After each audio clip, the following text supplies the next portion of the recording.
Hello जय हिंद, नमस्कार दोस्तों। मैं जितेंद्र आप सभी का आपके अपने YouTube channel Republican GS classes में स्वागत करता हूं। दोस्तों, आज के इस वीडियो में हम नोबेल पुरस्कार से संबंधित सभी जानकारी को देखेंगे। इस वीडियो में हम जानेंगे कि 2023 के नोबेल पुरस्कार किसे दिए गए हैं और यह कितने क्षेत्रों में दिया जाता है और अब तक कितने भारतीयों को ये पुरस्कार दिया जा चुका है और अर्थशास्त्र के नोबेल पुरस्कार की शुरुआत कब से हुई। इन सभी महत्वपूर्ण बिंदुओं पर चर्चा करेंगे। तो आइए दोस्तों, सबसे पहले जानते हैं कि नोबेल पुरस्कार 2023 से किसे सम्मानित किया गया है। दोस्तों, चिकित्सा के क्षेत्र में नोबेल पुरस्कार इस साल का कैटलिन कैरिको और ड्रू वाइसमैन को दिया गया है। भौतिकी के क्षेत्र में पियरे अंगस्टिनी, फेरस क्राउसेज और एनी एल हुलियर को दिया गया है। रसायन विज्ञान की बात करें तो रसायन विज्ञान में मोंगी जी बावेंडी, लुइस ई ब्रूस और अलेक्सी आई एकिमोव को दिया गया है। साहित्य के क्षेत्र में जान फासे को और शांति के क्षेत्र में नरगिस मोहम्मदी को दिया गया है। इकोनॉमिक की बात करें तो इकोनॉमिक साइंस में क्लाउडिया गोल्डिन को 2023 का नोबेल पुरस्कार दिया गया है। आइए अब दोस्तों, सबसे पहले जानते हैं कि नोबेल पुरस्कार क्या होते हैं। दोस्तों, नोबेल पुरस्कार भौतिकी, रसायन, शांति, साहित्य, चिकित्सा, विज्ञान और अर्थशास्त्र के क्षेत्र में दिया जाने वाला विश्व का सर्वोच्च पुरस्कार है।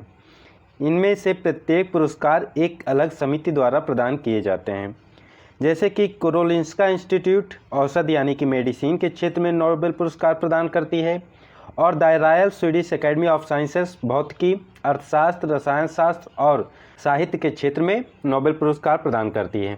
तो दोस्तों, हमने अभी बताया कि भौतिकी के क्षेत्र में भौतिक पुरस्कार विजेताओं का चयन royal Swedish academy of sciences द्वारा किया जाता है। रसायन विज्ञान के क्षेत्र में भी रॉयल स्वीडिश एकेडमी द्वारा चयन किया जाता है। आर्थिक विज्ञान यानी कि इकोनॉमिक पुरस्कार विजेताओं का चयन भी royal Swedish academy of sciences द्वारा किया जाता है। साहित्य पुरस्कार विजेताओं का चयन भी स्वीडिश एकेडमी द्वारा किया जाता है। चिकित्सा पुरस्कार विजेताओं का चयन कारोलिंस्का इंस्टीट्यूट में नोबेल असेंबली द्वारा किया जाता है। बात करें नेक्स्ट, शांति पुरस्कार विजेताओं का चयन कौन करता है। तो दोस्तों, शांति पुरस्कार विजेताओं का चयन नॉर्वेजियन नोबेल समिति द्वारा किया जाता है। फिर इनके बाद इनकी घोषणा अक्टूबर में की जाती है और इनका वितरण अल्फ्रेड नोबेल की पुण्यतिथि 10 दिसंबर को किया जाता है। नेक्स्ट बात कर लेते हैं अल्फ्रेड नोबेल के विषय में। कौन थे अल्फ्रेड नोबेल, क्यों इनके नाम पर विश्व का सर्वोच्च पुरस्कार नोबेल पुरस्कार दिया जाता है। तो दोस्तों, आपको बता दें, अल्फ्रेड बर्नार्ड नोबेल का जन्म स्वीडन की राजधानी स्टॉकहोम में साल 1833 में हुआ था। 1867 में अल्फ्रेड नोबेल ने डायनामाइट की खोज की थी। यूँ तो अल्फ्रेड नोबेल ने अपने जीवन काल में कुल 355 आविष्कार किए थे, लेकिन उन्होंने सबसे ज़्यादा नाम और पैसा अपने 1867 में डायनामाइट के आविष्कार से कमाया था। तो ये एक साइंटिस्ट थे जिन्होंने डायनामाइट का आविष्कार किया था। दोस्तों, इस आविष्कार के बाद नोबेल को यह महसूस होता है, उन्हें ये पता चलता है कि इसका गलत तरीके से बहुत ज़्यादा यूज किया जा सकता है और मानव जाति को हानि पहुँचाई जा सकती है। इसी वजह से अल्फ्रेड नोबेल ने अपनी पूरी कमाई हुई जायदाद को, अपने पूरे पैसे को स्वीडन की एक बैंक में जमा करवा दिया और उससे हर साल पुरस्कार में वितरित करने का निर्देश दिया और उस बैंक में जमा करवाने के बाद एफडी करा दी और उस एफडी से जो सालाना ब्याज आएगा उस ब्याज से उन्होंने एक पुरस्कार, जिसे हम वर्तमान में नोबेल पुरस्कार के नाम से जानते हैं, वो देने के लिए घोषणा की, निर्देश दिया। तो उन्हीं के नाम पर 1901 से नोबेल पुरस्कार दिए जाने लगे और इन पुरस्कार को वितरण करने के लिए एक फाउंडेशन का निर्माण किया गया, जिसे नोबेल फाउंडेशन कहते हैं। आइए जानते हैं नोबेल फाउंडेशन के बारे में। दोस्तों, इसका कार्य नोबेल पुरस्कार का आर्थिक रूप से संचालन करना है। 29 जून 1900 को नोबेल फाउंडेशन की स्थापना हुई थी और 1901 से नोबेल पुरस्कार दिया जाने लगा।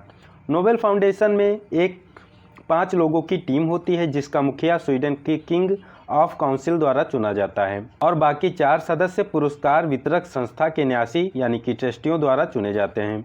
स्टॉकहोम में नोबेल पुरस्कार स्वीडन के राजा के हाथों मिलता है। पुरस्कार के लिए बनी समिति हर साल अक्टूबर में नोबेल पुरस्कार विजेताओं की घोषणा कर देती है, लेकिन पुरस्कारों का वितरण अल्फ्रेड नोबेल की पुण्यतिथि 10 दिसंबर को किया जाता है। आइए दोस्तों, अब थोड़ा सा डिटेल में चर्चा कर लेते हैं कि किस क्षेत्र में किसे नोबेल पुरस्कार मिला है और क्यों। तो दोस्तों, नरगिस मोहम्मदी को शांति का नोबेल पुरस्कार मिला है। ईरान में महिलाओं के हक के लिए लड़ने वाली नरगिस मोहम्मदी को इस साल यानी कि 2023 का नोबेल पुरस्कार प्रदान किया गया है। नरगिस मोहम्मदी को मानवाधिकारों को बढ़ावा देने और ईरान में महिलाओं के उत्पीड़न के खिलाफ लड़ाई को लेकर नोबेल पुरस्कार दिया गया है। नेक्स्ट बात करते हैं दोस्तों जॉन फॉसे की। तो दोस्तों जॉन फॉसे को साहित्य का नोबेल पुरस्कार दिया गया है और यह नॉर्वे के लेखक हैं और उन्हें उनके अभिनव नाटकों और गद्य के लिए इस सम्मान से सम्मानित किया गया है। नेक्स्ट बात करते हैं दोस्तों रसायन विज्ञान के क्षेत्र में। रसायन विज्ञान के क्षेत्र में 2023 का नोबेल पुरस्कार संयुक्त रूप से मोंगी जी बोवेंडी और लुइस ई ब्रूस तथा अलेक्सी आई एकिमोव को दिया गया है। यह पुरस्कार उनके क्वांटम डॉट्स की खोज और संश्लेषण के लिए दिया गया है। नेक्स्ट बात करते हैं दोस्तों भौतिकी के नोबेल पुरस्कार की। तो दोस्तों भौतिकी के लिए वर्ष 2023 का नोबेल पुरस्कार 3 वैज्ञानिकों पियरे एंगोस्टनी, फेरेंक क्रॉस और एनी एल हुइलियर को दिया गया है। इन लोगों को भौतिकी का नोबेल पुरस्कार क्यों दिया गया है, इसकी बात करें तो दोस्तों इन लोगों ने प्रायोगिक भौतिकी के क्षेत्र में उनके अभूतपूर्व कार्य ने एंटोसेकेंड पल्स की खोज के लिए दिया गया है। अब बात करें दोस्तों कि इन लोगों को भौतिकी का नोबेल पुरस्कार क्यों दिया गया है। तो दोस्तों आपको बता दें इन लोगों ने एंटोसेकेंड पल्स की खोज की थी, जिससे वैज्ञानिकों को पदार्थ के भीतर इलेक्ट्रॉनों की तीव्र गतिशीलता का सीधे निरीक्षण और अध्ययन करने में मदद मिलेगी।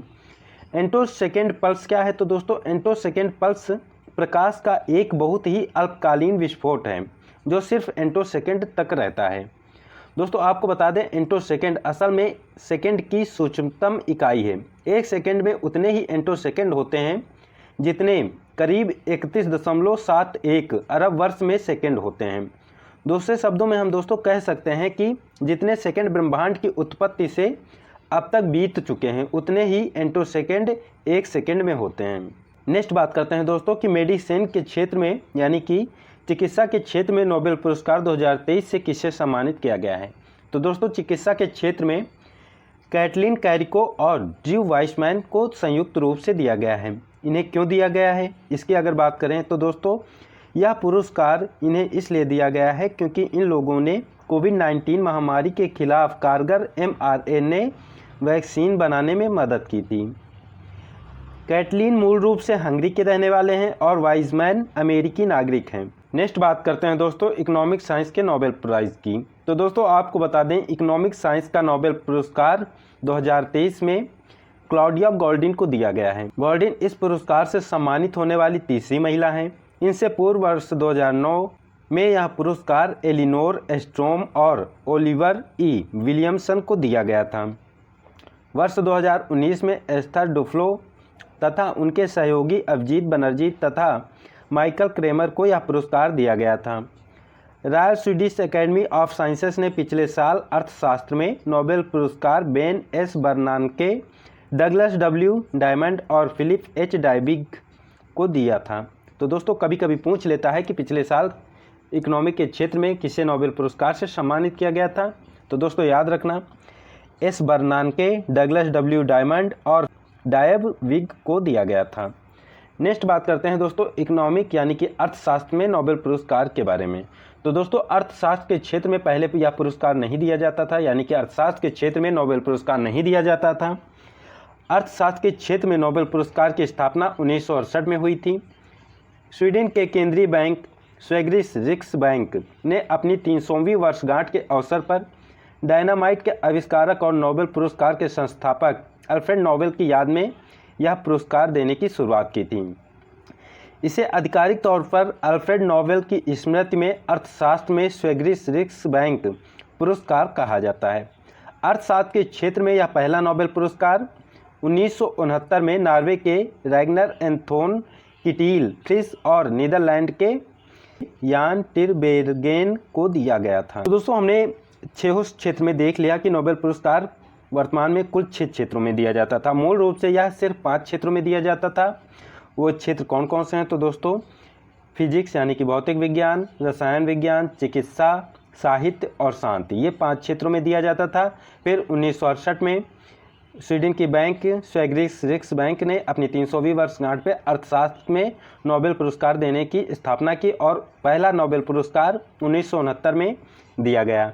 फिर उसके बाद दोस्तों अब बात कर लेते हैं नोबेल पुरस्कार से संबंधित कुछ महत्वपूर्ण फैक्ट्स की। नोबेल पुरस्कार वर्तमान में कुल 6 क्षेत्रों में दिया जाता है। कौन कौन से? फिजिक्स, केमिस्ट्री, मेडिसिन, और लिटरेचर और पीस यानी कि शांति के क्षेत्र में।